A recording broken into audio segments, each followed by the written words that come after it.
ನಮಸ್ಕಾರ. News next top ನ್ಯೂಸ್ಗೆ ಸ್ವಾಗತ. ನಾನು ಪ್ರಣೂತ್ ಆರ್ ಗಾಣಿಗ. ಸುದ್ದಿಗಳನ್ನು ನೋಡೋಣ. ಅದಕ್ಕೂ ಮುನ್ನ ಈ ಕ್ಷಣದ ಹೆಡ್ಲೈನ್ಸ್. ಸಚಿವ ದಿನೇಶ್ ಗುಂಡೂರಾವ್ ಹಾಜರಿದ್ದ ಕಾರ್ಯಕ್ರಮದಲ್ಲಿ ಅಗ್ನಿ ಅವಘಡ, ಪಟಾಕಿ ಕಿಡಿಯಿಂದ ಬೆಂಕಿ, ಧಗಧಗ, ಕೂದಲೆಳೆ ಅಂತರದಲ್ಲಿ ತಪ್ಪಿದ ಭಾರೀ ಅನಾಹುತ. ದೊರಕಿತ ಡಿಕೆ ಶಿವಕುಮಾರ್ ಪ್ರಾರ್ಥನೆ ಫಲ, ವರಿಷ್ಠರ ಭೇಟಿಗೆ ದೆಹಲಿಗೆ ಹೊರಟ ಡಿಸಿಎಂ. ರಾಜ್ಯ ರಾಜಕಾರಣದಲ್ಲಿ ಮತ್ತೆ ಕಾದಿದ್ಯಾ ಸಂಚಲನ. ಲಕ್ಕುಂಡಿ ಜನತೆಗೆ ನಿಧಿ ಪತ್ತೆ ಸಂಕಷ್ಟ, ಗ್ರಾಮವನ್ನೇ ಶಿಫ್ಟ್ ಮಾಡಲು ಮುಂದಾಯಿತು ರಾಜ್ಯ ಸರ್ಕಾರ. ವಿಶಾಲ ಪ್ರಮಾಣದಲ್ಲಿ ಉತ್ಖನನಕ್ಕೆ ಚಿಂತನೆ. ಸರ್ಕಾರಿ ಶಾಲೆಗಳಲ್ಲಿ ದಾಖಲಾತಿ ಹೆಚ್ಚಿಸಲು ಮಾಸ್ಟರ್ ಪ್ಲಾನ್, ನೋಟ್ಬುಕ್, ಮೊಟ್ಟೆ ಸೇರಿದಂತೆ ವಿವಿಧ ಆಫರ್. ಪೋಷಕರಲ್ಲಿ ಜಾಗೃತಿ ಮೂಡಿಸಲು ಮುಂದಾದ ಶಿಕ್ಷಣ ಇಲಾಖೆ.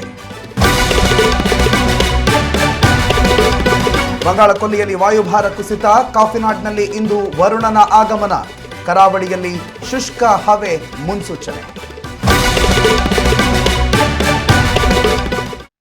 ಸಂಕ್ರಾಂತಿ ಹಬ್ಬದ ಪ್ರಯುಕ್ತ ಆರೋಗ್ಯ ಮತ್ತು ದಕ್ಷಿಣ ಕನ್ನಡ ಜಿಲ್ಲಾ ಉಸ್ತುವಾರಿ ಸಚಿವ ದಿನೇಶ್ ಗುಂಡೂರಾವ್ ಭಾಗವಹಿಸಿದ್ದ ಕಾರ್ಯಕ್ರಮದಲ್ಲಿ ಭಾರೀ ಅಗ್ನಿ ಅವಘಡ ಸಂಭವಿಸಿದೆ. ಚಿಕ್ಕಪೇಟೆಯಲ್ಲಿರುವ ಬಳೆಪೇಟೆ ದೇವಸ್ಥಾನದಲ್ಲಿ ಈ ಅವಘಡ ಸಂಭವಿಸಿದ್ದು, ಅದೃಷ್ಟವಶಾತ್ ಯಾವುದೇ ಪ್ರಾಣಹಾನಿ ಸಂಭವಿಸಿಲ್ಲ.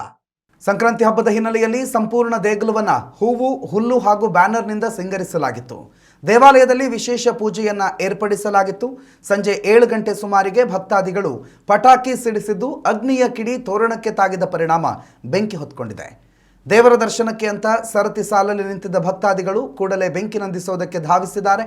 ಭಕ್ತಾದಿಗಳ ಸಮಯ ಪ್ರಜ್ಞೆಯಿಂದಾಗಿ ಬೆಂಕಿ ನಂದಿದ್ದು ಯಾವುದೇ ಅವಘಡಗಳು ವರದಿಯಾಗಿಲ್ಲ. ಉತ್ತಮ ಸಂಸ್ಕಾರಯುತ ಶಿಕ್ಷಣದೊಂದಿಗೆ VSS English medium CBSE school, Udupi Muddur. ನರ್ಸರಿಯಿಂದ 10ನೇ ತರಗತಿವರೆಗೆ ಶಿಕ್ಷಣದ ಜೊತೆಗೆ 5ರಿಂದ 10ನೇ ತರಗತಿವರೆಗಿನ ವಿದ್ಯಾರ್ಥಿನಿಯರಿಗೆ ಉತ್ತಮ ಹಾಸ್ಟೆಲ್ ಸೌಲಭ್ಯವೂ ಇದೆ. ನಿಮ್ಮ ಮಕ್ಕಳ ಪ್ರವೇಶಾತಿಗಾಗಿ ಈ ಸಂಖ್ಯೆಗೆ ಕರೆ ಮಾಡಿ. ರಾಜ್ಯ ಸರ್ಕಾರದ 2ನೇ ಅವಧಿಗೆ ಮುಖ್ಯಮಂತ್ರಿ ಸ್ಥಾನದಲ್ಲಿ ಕೂರುವ ಕನಸು ಕಂಡಿದ್ದ ಡಿಸಿಎಂ ಡಿಕೆ ಶಿವಕುಮಾರ್ಗೆ ಸದ್ಯ ನಿರಾಶೆಯೊಂದನ್ನು ಬಿಟ್ಟು ಮತ್ತೇನು ಸಿಗ್ತಾ ಇಲ್ಲ. ಹೀಗಾಗಿ ಆಗಾಗ್ಗೆ ಸಾಮಾಜಿಕ ಜಾಲತಾಣಗಳಲ್ಲಿ ಪೋಸ್ಟ್ ಹಾಕೋ ಮೂಲಕ ಡಿಸಿಎಂ ಡಿಕೆಶಿ ಅಸಮಾಧಾನ ಹೊರ ಹಾಕ್ತಲೇ ಇರ್ತಾರೆ.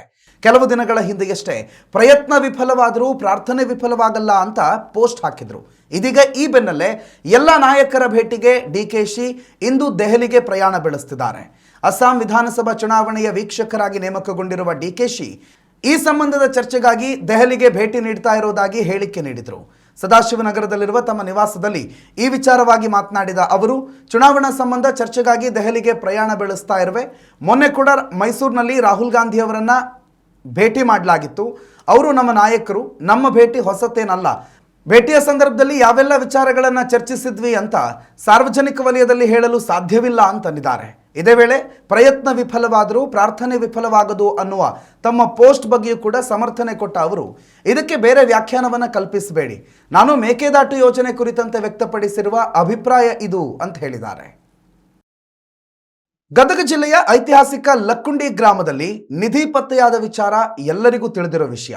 ಈ ವಿಚಾರವನ್ನ ಅತ್ಯಂತ ಗಂಭೀರವಾಗಿ ಪರಿಗಣಿಸಿರುವ ರಾಜ್ಯ ಸರ್ಕಾರ ಇದೀಗ ಸಂಪೂರ್ಣ ಗ್ರಾಮವನ್ನೇ ಸ್ಥಳಾಂತರಗೊಳಿಸುವ ಬಗ್ಗೆ ಚಿಂತನೆ ನಡೆಸಿದೆ ಅಂತ ಹೇಳಲಾಗಿದೆ.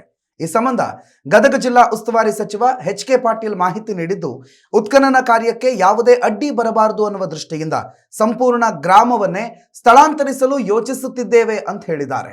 ಲಕ್ಕುಂಡಿಯಲ್ಲಿ ಮನೆ ನಿರ್ಮಾಣದ ಸಂದರ್ಭದಲ್ಲಿ ದೊರೆತ ನಿಧಿಯನ್ನ ಸರ್ಕಾರಕ್ಕೆ ಒಪ್ಪಿಸಿ ಪ್ರಾಮಾಣಿಕತೆ ಮೆರೆದ ಪ್ರಜ್ವಲ್ ರಿತ್ತಿ ಹಾಗೂ ಗಂಗವ್ವ ರಿತ್ತಿ ಅವರನ್ನ ಸರ್ಕಾರ ವಿಶೇಷವಾಗಿ ಸನ್ಮಾನಿಸಲಿದೆ.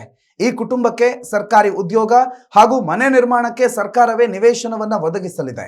ಜೊತೆಯಲ್ಲಿ ಬಾಲಕ ಪ್ರಜ್ವಲ್ಗೆ ದ್ವಿತೀಯ PUCಯವರೆಗೂ ಉಚಿತ ಶಿಕ್ಷಣವನ್ನ ಕೊಡಲಿದ್ದೀವಿ ಅಂತ ಸಚಿವ ಎಚ್.ಕೆ. ಪಾಟೀಲ್ ತಿಳಿಸಿದರು. ಲಕ್ಕುಂಡಿ ಗ್ರಾಮದಲ್ಲಿ ಅಮೂಲ್ಯ ಪುರಾತನ ವಸ್ತುಗಳು ಇರಬಹುದು ಅನ್ನೋ ಅನುಮಾನವಿದೆ. ಹೀಗಾಗಿ ಸಂಪೂರ್ಣ ಗ್ರಾಮವನ್ನೇ ಸ್ಥಳಾಂತರಿಸಲು ಚಿಂತಿಸ್ತಿದ್ದೀವಿ ಅಂತಂದ್ರು. ಗ್ರಾಮ ಸ್ಥಳಾಂತರಗೊಂಡ ಬಳಿಕ ಪುರಾತತ್ವ ಇಲಾಖೆ ಇಲ್ಲಿ ಪೂರ್ಣ ಪ್ರಮಾಣದಲ್ಲಿ ಉತ್ಖನನ ಕಾರ್ಯವನ್ನು ನಡೆಸಲಿದೆ. ಇದರಿಂದ ನಮ್ಮ ಇತಿಹಾಸವನ್ನ ಅರಿಯೋದು ಮತ್ತಷ್ಟು ಸುಲಭವಾಗಲಿದೆ ಅನ್ನುವುದು ಸರ್ಕಾರದ ಅಭಿಪ್ರಾಯವಾಗಿದೆ ಅಂತ ಸಚಿವರು ಮಾತನಾಡಿದರು. ಉತ್ತಮ ಸಂಸ್ಕಾರಯುತ ಶಿಕ್ಷಣದೊಂದಿಗೆ VSS English medium CBSE school Udupi Muddur. ನರ್ಸರಿಯಿಂದ 10ನೇ ತರಗತಿವರೆಗೆ ಶಿಕ್ಷಣದ ಜೊತೆಗೆ 5ರಿಂದ 10ನೇ ತರಗತಿವರೆಗಿನ ವಿದ್ಯಾರ್ಥಿನಿಯರಿಗೆ ಉತ್ತಮ ಹಾಸ್ಟೆಲ್ ಸೌಲಭ್ಯವೂ ಇದೆ. ನಿಮ್ಮ ಮಕ್ಕಳ ಪ್ರವೇಶಾತಿಗಾಗಿ ಈ ಸಂಖ್ಯೆಗೆ ಕರೆ ಮಾಡಿ. ಪೋಷಕರು ಖಾಸಗಿ ಶಾಲೆಗಳ ಮೇಲೆ ವಿಶೇಷ ಒಲವು ತೋರುತ್ತಿರುವ ಹಿನ್ನೆಲೆಯಲ್ಲಿ ರಾಜ್ಯದ ಸರ್ಕಾರಿ ಶಾಲೆಗಳಲ್ಲಿ ವಿದ್ಯಾರ್ಥಿಗಳ ದಾಖಲಾತಿ ವರ್ಷದಿಂದ ವರ್ಷಕ್ಕೆ ಕುಸಿತಾ ಇದೆ. ಹೀಗಾಗಿ ವಿದ್ಯಾರ್ಥಿಗಳನ್ನ ಪುನಃ ಸರ್ಕಾರಿ ಶಾಲೆಗಳತ್ತ ಸೆಳೆಯಲು ಶಿಕ್ಷಣ ಇಲಾಖೆ ಮಾಸ್ಟರ್ ಪ್ಲಾನ್ ರೂಪಿಸಿದೆ. ಕಳೆದೊಂದು ವರ್ಷದಲ್ಲಿ ಸರ್ಕಾರಿ ಶಾಲೆಗಳಲ್ಲಿ ವಿದ್ಯಾರ್ಥಿಗಳ ದಾಖಲಾತಿ ಪ್ರಮಾಣ 2.25 ಲಕ್ಷದಷ್ಟು ಕುಸಿತ ಕಂಡಿತ್ತು. ಈ ಹಿನ್ನೆಲೆಯಲ್ಲಿ ವಿದ್ಯಾರ್ಥಿಗಳಿಗೂ ವಿವಿಧ ಭಾಗ್ಯಗಳನ್ನು ನೀಡಲು ಸರ್ಕಾರ ಶಿಕ್ಷಣ ಇಲಾಖೆ ಪ್ಲಾನ್ ರೂಪಿಸಿದೆ. ಈಗಾಗಲೇ ಸರ್ಕಾರಿ ಶಾಲೆಯಲ್ಲಿ ಕಲಿಯುವ ವಿದ್ಯಾರ್ಥಿಗಳಿಗೆ ಉಚಿತವಾಗಿ ಪುಸ್ತಕ, ಶೂ, ಬಟ್ಟೆ ಮತ್ತು ಮಧ್ಯಾಹ್ನದ ಊಟವನ್ನು ನೀಡಲಾಗ್ತಿದೆ. ಇದರ ಜೊತೆಯಲ್ಲಿ ಇನ್ನು ಮುಂದೆ 6 ಉಚಿತ ನೋಟ್ಬುಕ್ಗಳು, ವಾರದಲ್ಲಿ 5 ದಿನ ಮೊಟ್ಟೆಯನ್ನು ಸರ್ಕಾರವೇ ಕೊಡಲಿದೆ. ಜನವರಿಯಿಂದಲೇ ದಾಖಲಾತಿ ಪ್ರಕ್ರಿಯೆ ಆರಂಭದ ಜೊತೆಗೆ ಯಾವುದೇ ಶುಲ್ಕಗಳು ಇಲ್ಲದಿರುವುದರ ಬಗ್ಗೆ ಪಾಲಕರಿಗೆ ಮನವರಿಕೆ ಮಾಡಲು ಅಭಿಯಾನ ಕೂಡ ನಡೆದಿದೆ. ಹೇಗಾದರೂ ಮಾಡಿ ಪ್ರಸಕ್ತ ಶೈಕ್ಷಣಿಕ ವರ್ಷದಿಂದ ಸರ್ಕಾರಿ ಶಾಲೆಗಳಲ್ಲಿ ವಿದ್ಯಾರ್ಥಿಗಳ ದಾಖಲಾತಿಯನ್ನು ಹೆಚ್ಚಿಸಲು ಮುಂದಾಗಿರೋ ರಾಜ್ಯ ಸರ್ಕಾರ ಹಲವು ಆಫರ್ಗಳನ್ನು ನೀಡುತ್ತಿದೆ. ಈ ಆಫರ್ಗಳಿಂದಾದರೂ ಸರ್ಕಾರಿ ಶಾಲೆಗಳಲ್ಲಿ ವಿದ್ಯಾರ್ಥಿಗಳ ದಾಖಲಾತಿ ಹೆಚ್ಚುತ್ತಾ ಅನ್ನೋದನ್ನು ಕಾದು ನೋಡಬೇಕಿದೆ. ಬಂಗಾಳ ಕೊಲ್ಲಿಯಲ್ಲಿ ಉಂಟಾಗ್ತಿರುವ ವಾಯುಭಾರ ಕುಸಿತದಿಂದಾಗಿ ಇಂದು ಕೂಡ ರಾಜ್ಯದ ವಿವಿಧೆಡೆ ಮಳೆಯಾಗಲಿದೆ.